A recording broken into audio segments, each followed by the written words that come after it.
Good morning, everybody, and welcome to our Amud Yomi Shiur. Bit of a different format today. Shiur is Lili Nishmas, my father, Menachem ben Akiva, Aviva Bas Moshe. And let's go. Kufav Amud Beis. Bava Metzia Kufav Amud Beis. The topic is a chochir, a person who accepted to work in someone else's field for a set amount of fruit that he has to give the owner once a year, basically like a rental or lease of the land. And the Mishnah told us that when there is a national catastrophe, a Makas Medina, then the person doesn't have to pay, the Chochir doesn't have to pay because it's been an issue. There is some kind of local problem, not just his problem, that nobody can manage to get the fruit right. And because locusts came, because there's dry season, there's heat, there's problems, there's storm. And then the Chochir does not have to pay anything to the owner. Now we are in Daf Kuf Vav Amud Beis Vav Metzia, and Rish Lakish is going to tell us to qualify what we just said. Amar Rish Lakish, Lo Yishanu, that is only true, Ela Shezora V'Tzomcho, if the person actually planted, he sowed the seeds, V'Tzomcho, they grew, there's very nice produce, and then came the locust and ate it. That's bad news. And then, as long as it happens to everybody else around him, he doesn't have to give the annual rent. Aval zoro v'lo tzomcho. If the person was zorea, the chochir, the worker was zorea, he sowed the seeds.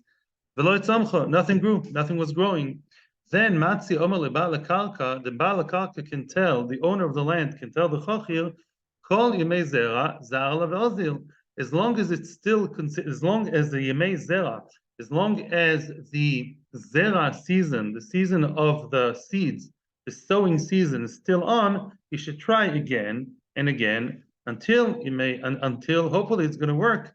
But if you just give up, you're being such a defeatist and you're just giving up right away, you still have to pay me. You didn't try hard enough, so you still have to pay me the regular rent. Only if you tried again and again till the end of the season, then you can say you did your best, you really tried, it didn't work. Then you'll just stay in the land without paying, and it's not your fault. Then we know it's just the land, it's just not yielding. Bad Amos, the Gemara is asking, until when is that? Yeah, when is the end of the zera, of the sowing, the seed season? Till when is that? Omar Rav Pope says, Ad de'asu arise midabra. It's a certain month in the year. Soon we're going to see which month. In that month, when the arisi come home from the field, which is in the 10th hour of the day, 2 hours before the end of the day, when they come from the field, the kaima kima arishayu, and on top of the people's heads, the kima, the star called kima, is in the skies, in the middle of the sky. The way that works is as follows. We're basically talking here about the month of Adar.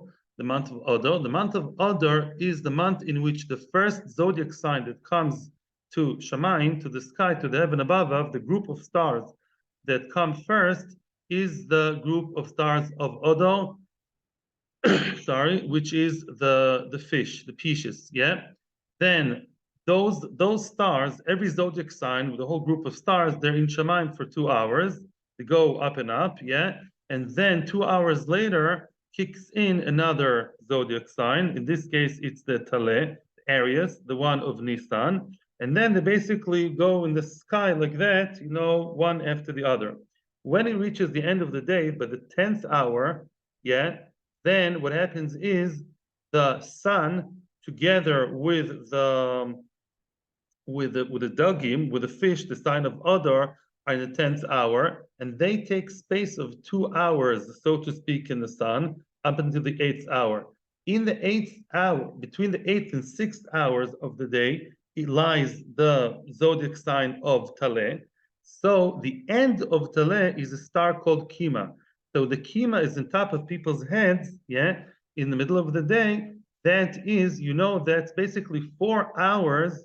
Yeah, it's 4 hours behind the beginning of Adar, and Adar now is in the 10th hour, because that's when people come back from the field. At that time, 2 hours are taken by the Adar sign, the dogim. Then 2 hours are by the Taleh. The tail of the Taleh is the Kima, and the Kima is in the 6th hour. It's as if on people's heads.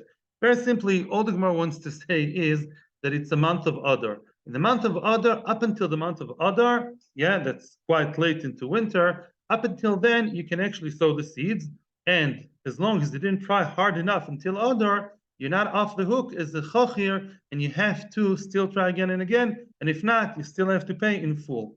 Meisivi. Now the Gemara is going to challenge that from three opinions of the Tanoim. We're going to see now three opinions by the Tanoim. Yeah, I made a chart here. And those Tanoim are going to tell us that the sowing season, the seed season, it finishes way before the month of Adar. Let's see what the Tanoim say. I'll give a small introduction. The pasuk tells us in Bereshis. There's a pasuk in Bereshis that tells us about the seasons. It talks about the seasons of the year. There are 6 seasons. HaKadosh Baruch Hu, there are 6 seasons. Sorry, HaKadosh Baruch Hu said that only 6 seasons that actually exist throughout the year, not 4 but 6. And those are, I'm quoting the pasuk says, Od kol yamei haaretz, Zera. Zera is the sowing season, when you put in the seeds.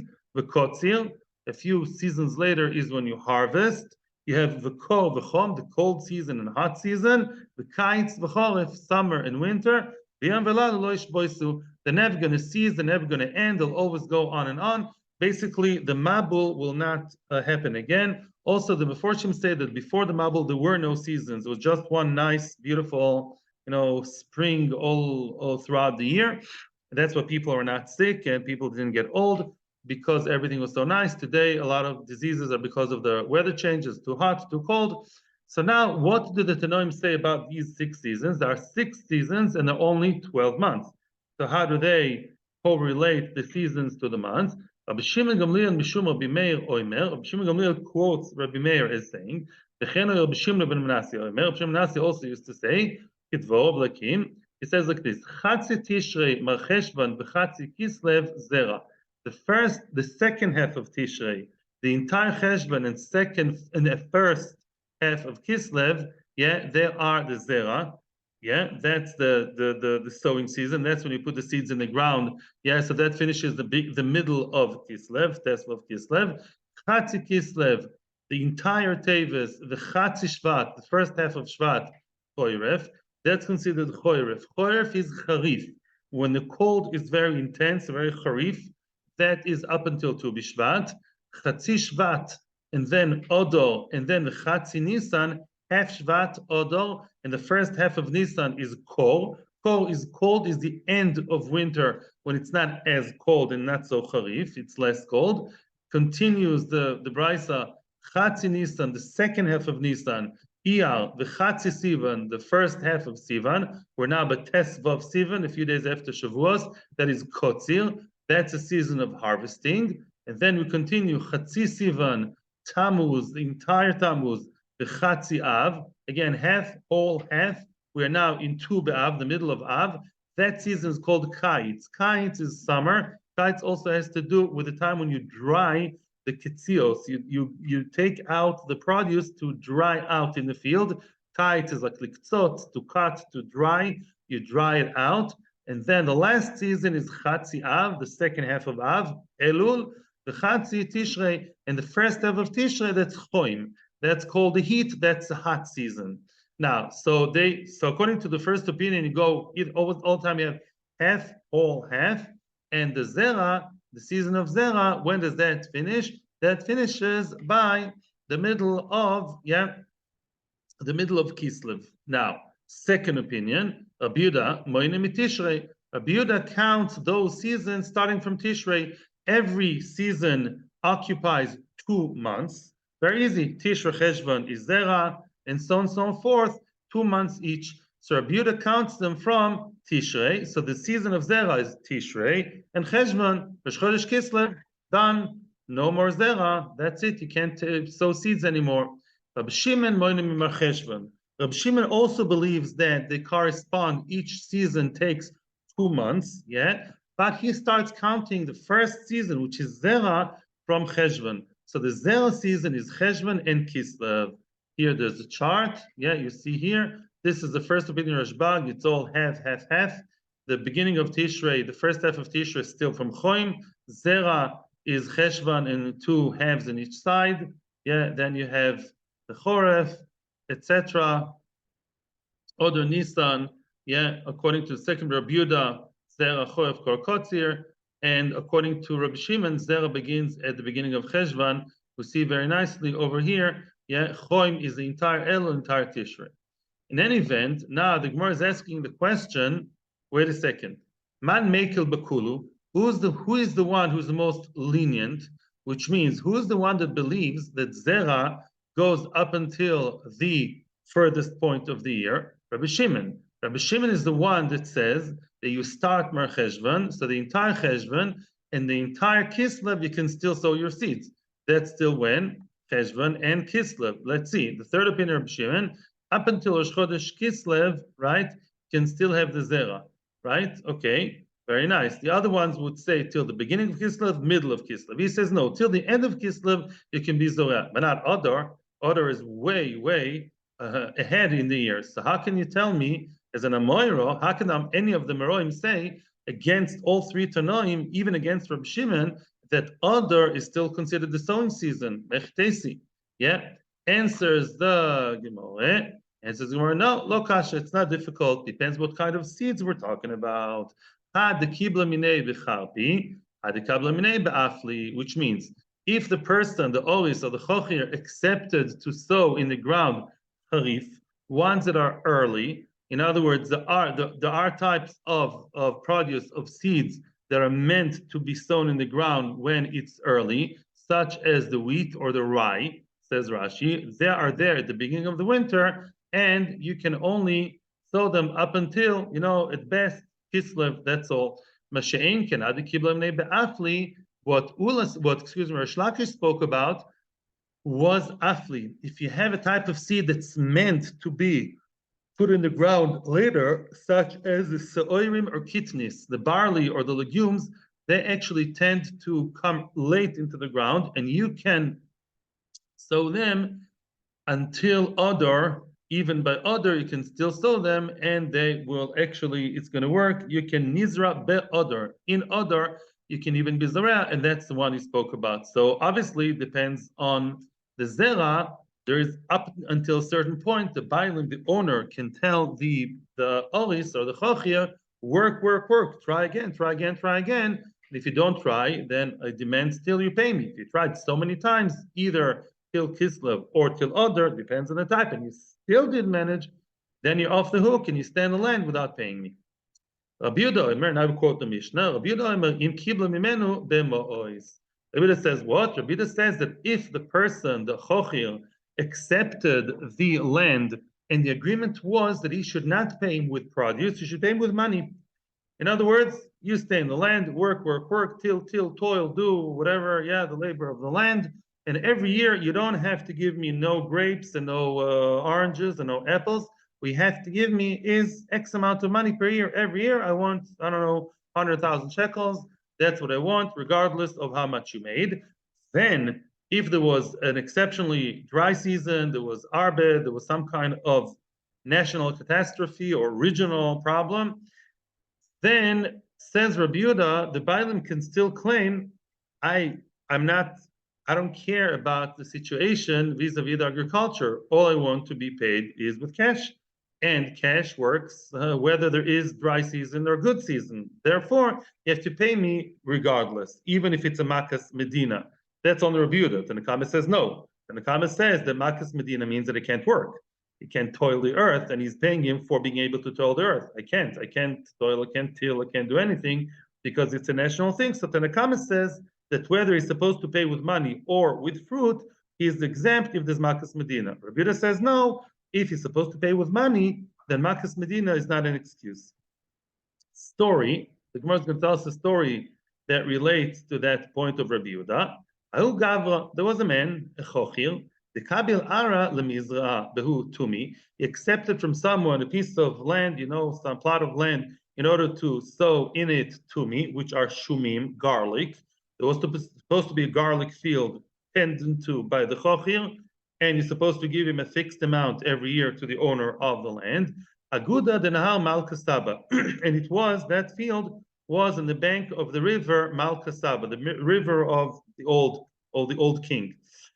Bezuzi, the agreement was for money, In other words, he's going to tend to that garlic field, and he'll give the owner set amount of money per year, regular rental. What happened next? Istachar Nahar Malkasava. All of a sudden, the river was dammed, was blocked. People from the upper part of the river, they blocked it. Nobody can talk to them. It's blocked, and the river is not flowing anymore near the field. And those garlics, they need wet, moist ground, and the ground's not moist anymore because the river is just not there. And that's a national disaster. That's Makas Medina. Also, so now the Chochir came to Rava, who was a Rosh Yeshiva in Edayin. He came to Rava.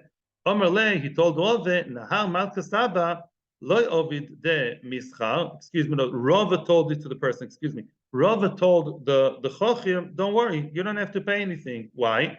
Because this is not something that's likely to happen. Such a big river is not meant to, is not supposed to, is not expected to be mischal, to be blocked, to be closed and changing route, because people did it. It's not something that's expected. So Makas Medina, it's Makas Medina. It's not your own bad luck or you should have expected, you should have done. None of your fault. And therefore it's a Makas Medina. Zil Nakile. Go and really take away, do not give money to the owner. You're exempt of giving money to the owner, or you can deduct a big sum from what you give the owner of the land because it's Makas Medina. Now, although he paid with money, he was supposed to pay with money, says Rava, no, you don't have to pay anything. Rabbanon then approached Rava. Rava was Rosh Yeshiva. The Yeshiva man approached Rava and asked him, wait, Hatz Anantnan, we learned in the Mishnah, Rabbi Yehuda Omer, Rabbi Yehuda says, not like you were saying. Rabbi Yehuda says in Kibla Himenu b'Mois, if the agreement was that the Chochir pays money to the landlord, ben kach u'ben kach, meaning even if it's a Makas Medina, even if it is a national issue, then still the person has to pay in full because I don't care. You're supposed to pay me with cash. I don't care if you have fruit or not. I wasn't looking for fruit to begin with. And you, Rava, you passing against Rabbi Yehuda. Why? Don't you take Rabbi Yehuda into consideration and maybe the Chochir has to pay? Answers Rava. Omer lehu. Rava replied to the Talmidim and says, Leis dechashlo Rabbi Yehuda. He says, no, I don't. Nobody is concerned about Rabbi Yehuda's opinion. We do not paskin like Rabbi Yehuda. We don't follow Rabbi Yehuda's opinion. And therefore, although Rabbi Yehuda said what he said, we poiskim like Rava, we don't take his opinion into consideration. He's a das yochid. We paskin like who? Like Tanakama. And Tanakama said that regardless of the mode of payment, whether it's with fruit or with money, the mice, if it's a Makas Medina, it's a national problem. It doesn't have to be national, by the way. That we spoke about it before. It has to be either the 4 fields around the field that we discussed, that are the 4 fields surrounding it, or the same bika, the same valley where the bika is, just a small area around it. If everyone was affected, it means it's not his bad luck. He doesn't have to pay. Whether it's with money or with fruit, it's not his issue of the Chochir. The Chochir doesn't have to pay. Says the Heilige next Mishnah. Up until now, we spoke about a situation in which there was catastrophe, and now the field is not yielding anything or almost nothing. Now we're going to see a new situation in which the field is actually producing, there is produce, but the quality is very low. Again, in an unexpected way, low quality. What happens then? Or what happens if the field actually produces something of higher quality? Yeah, wow. All of a sudden there's this bonanza, amazing, golden, huge wheats, as we say, chelev chitim, each wheat like a kloyos, they say there was once, like a kidney. So what happens then? What happens with the different quality produced by the field? Says the Mishnah. A person accepted to work in someone's field, and the payment has to be a set amount, that's chachirus, the set amount of 10 kol of chita per year, and we assume it has to be from the field. Yeah, however much the field is going to yield, could be 100 kor, could be 5 kor, you have to give me a set amount of 10 kor per year. The field was afflicted, doesn't mean that nothing worked, it means that the quality of the chitim became much lower. Now the Baal Bayis cannot tell the Chochir, those chitim, that's what you give me? No, I want higher quality from the market. I don't like those low quality. In the past few decades, I had good quality. Now this year, low quality. Give me a good one. Give me from the field. So we say, no, this is your field, mister. It's your luck, your situation. And you said, I want it from the field. The assumption is it should be from the field. Low quality. That's life. You got bad luck here, Mr. Owner of the field. Now you're going to get lower quality of 10 core. Never specified quality here. I'm not going to get you from the market, and I, the chochir, will stay with the low quality of the field and get you high quality chitim from somewhere else. No. What about the other case? The other way around, a mirror image of that. That's the second case of the Mishnah. Let's say the chitim were nicer than other chitim, nicer than other years, nicer than the chitim in the market. Lo yomer loy hareini lokech min hashuk. Now the chachir is the one who says, I'll stay with the nice chitim, all 100% of them, and I'll buy you other chitim of average quality from the market. You can't do that either.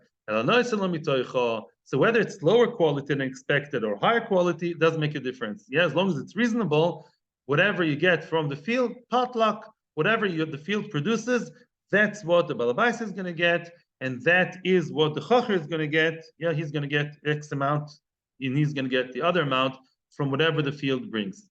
However, says the Gemara, the story will qualify what the Mishnah just said. Interesting case. A person accepted upon himself to work in someone's field and grow asbestos. Asbestos is animal fodder. It's like some kind of grass that animals eat, and it grows very quickly. Once a month, the whole thing grows. The animals eat it. You cut it, they eat it month by month, and that's the way it grows. Now, that person accepted to actually work and produce their aspasta. However, the payment is supposed to give the owner is kuri de sa'ari, a core of barley from outside the field. I'm supposed to get you to buy you in the market or by a friend a whole core of se'oirim, of barley, and give it to you, Mr. Owner, and in return of that, I will produce asbestos again and again and again in the field. And so it should have been. However, what he did was different. The chochir all of a sudden started playing games of the aspasta. So one time, really, the asbestos grew, and that was all very nice, and he cut it, the animals ate it, gesund tehed. Then, v'chosho v'zor sa'ari. The next cycle, instead of doing aspasta again, he plowed it, and he zoreh se'oirim, he planted it with se'oirim, with barley, veloku. And this barley in the field got bad. It produced bad quality barley. Yet, veloku hani sa'ari. This very barley, these barley stalks, they got bad. They came out bad quality. Now, this is not the agreement. The agreement was that he should have bought him sorim somewhere else. Instead, he planted the sorim right there and then in the field. And now the sorim were shvach. Shalcha Rav Chaviva. Now, what do we do halachically? What's the halacha? Shalcha Rav Chaviva misura de pras lekamei de Ravina.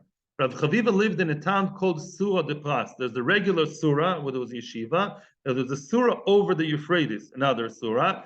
And Rav Chaviva, who lived there, sent a letter to Ravina asking the following question: Ki hai gavna mai?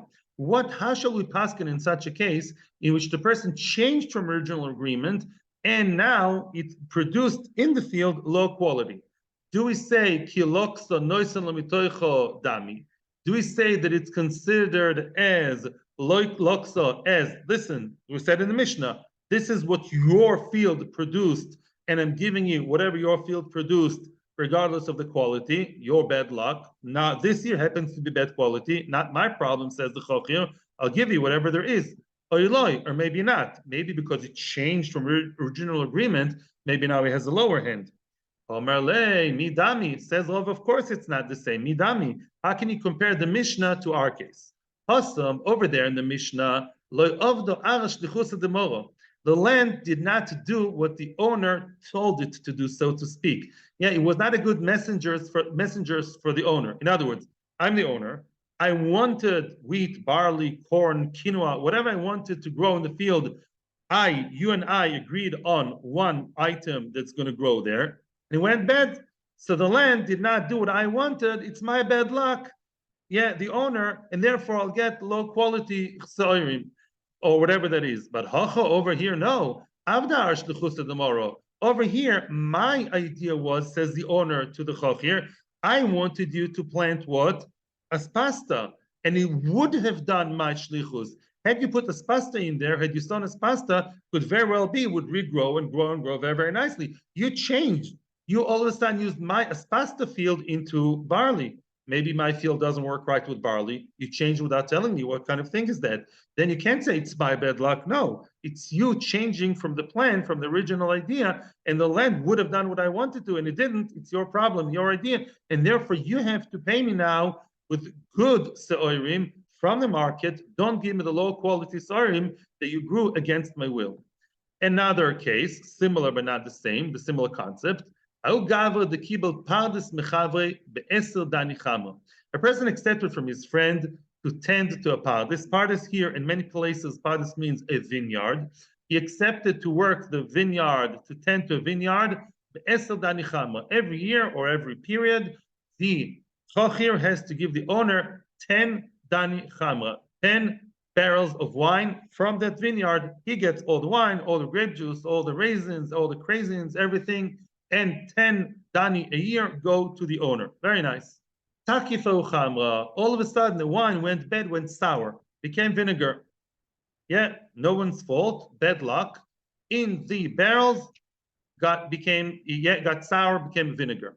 So Rav Kana lemema. Rav Kana wanted to say, wait, it's the same as the Mishnah. It's no one's fault. Loike, boom. All of a sudden, something bad happened. Now, instead of wine, you have vinegar. Vinegar is not nice, but it's usable as vinegar. Yeah, you can dip your bread in it on Leil Shabbos. So, just like the Mishnah says, here too, bad luck, got bad, loike. I'll give you the 10 dani, the 10 chavios, like I was supposed to. And in this case, I didn't change anything. I didn't do anything wrong. It's not like it changed from aspasta to barley. I did everything right. All of a sudden, it happened. What can I do? I'll give you whatever I have. It's your bad luck, Mr. Balabais. Ravashi, Ravashi says no to Rav Kana. Midami, is that the same? Hossam in the Mishnah, again, loy avdar shlechusa. In the case of the Mishnah, everything worked right. The land itself, while the produce was growing in the land itself went bad. The land betrayed its owner. And therefore, when the land betrayed the owner, little me, the Aris, the Chachir, not my fault. Your land is not doing what you're asking it to do. It's your relationship with your land. Your land is not producing the right thing, Gendik. So you get what your land gives you. Over here, where did the mistake happen? Where did the bad luck thing happen in the case of the wine? Avdar shlichusa. When the grapes were growing, and even after they were cut, they were harvested, still everything was right, was good. It went bad when it was wine in the barrel. Rashi brings down a Gemara from Bava Basra that the state of wine in the barrel is up to the wine owner or the wine maker. Since the one making the wine was the Oris, it's the Oris's bad luck. That already belongs to the Oris department. What happens while it's wine? It's not in the field. So you can't say your field betrayed you. It's not the field. It's already in the barrel. It's a whole new state. It's wine. It's not grapes. And therefore, now we say, no, you have to give me good one because it's not Makas Medina. It's your own thing in your own barrel. When things went bad, so you have to pay me a new one, good wine from a different source. However, Ravashi would agree that we can sometimes, allege it to the Baal Habais and say that the Baal Habais' problem, that is be'invi de kadoim, anavim, that grapes that all of a sudden got wormy, they got infested with worms. Then we say, even if they're disconnected, but they're not yet wine, those anovim, they still are somehow relating to the field, and it's part of the field, and therefore, that's what grows in the field. Your field, your anovim got wormy, it's your problem, mister. Get the wormy anovim, I don't know, sell them to goyim, do whatever you want with them, not my problem. Because it's not part of the wine, it's not yet wine. Only when it's wine, we say that it depends, and it's up to the bad luck of the chocher has to give him a new one. As long as there's still an ovim, they're still in the department of Baal Habais, his bad luck, tough luck. Let's say there's a field in which the omorim, the sheaves, are now spread out in the sun in order to dry, like we said, kites before. Even though they're disconnected from the ground, but they still need the ground in order to dry. You lay them flat on the ground in order to dry. So the soda in that situation is still playing a part in the process of the amorim, of the sheaves. And then we say it's still the balabai's issue, balabai's bad luck. And if anything goes wrong, then they dry out too much, they get bad, they get something wrong. Then we say, no, it's up to balabais. The balabais, he's the one that has to suffer the loss, to absorb the loss, because it's still part of his issue. It's part of his sadeh, and therefore he will have to suffer and get what there is, and the oris is not supposed to give him new oimorim from the market. Rashi points out that is only true if the oris did not overstay the welcome. In other words, let's say they're supposed to stay on the ground 1 month, and he made them stay 1 month and a week, and then it got too dry or too wet or too bad or too something. That's the oris's problem. He shouldn't have left it in my field for so long. Then it's already not my field's issue. So that's it. Thank you very much. Thank you very much to all our YouTube subscribers, follow the Sean viewers, and of course, to our anytime. Thank you. Have a very, very good day and a good Elul. Hatzlacha Rabba.